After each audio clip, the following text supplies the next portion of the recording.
Hi, I'm Michael L. I want to ask you something. How is it that a person can say my ancestor back in 1776 or 1790 something or 1813, okay? You say my ancestors. People who look like me, ancestors on this land in America at that time, was being oppressed badly. They called it slavery, but oppressed because it was always fighting going on somewhere on the land against what was doing to those who I say was captured and enslaved. And those are the ones mostly down south been said were the ones who went through that extreme oppression.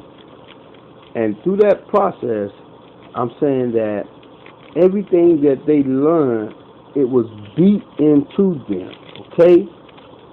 It was beat into them for not 10, not 20, you know what I'm saying, centuries of beating generations behind generations into that mind frame. So for you to say, I do what my ancestors done, who lived back then, it was beat into them.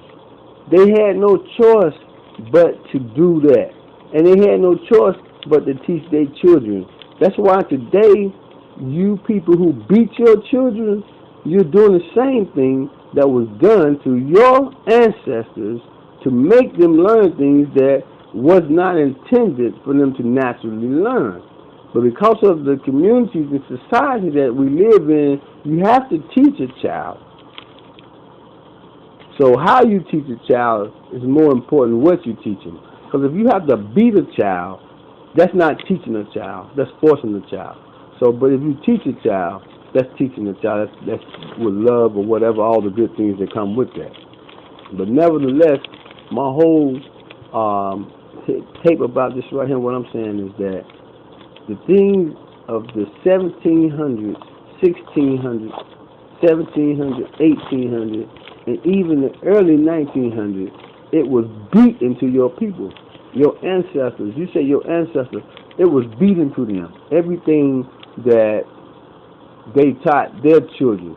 They beat their children up every Sunday, made them get out of their bed with sticks.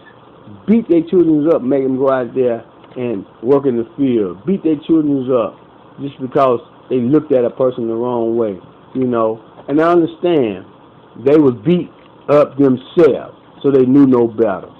So don't you be the one who beat your children up. Michael L.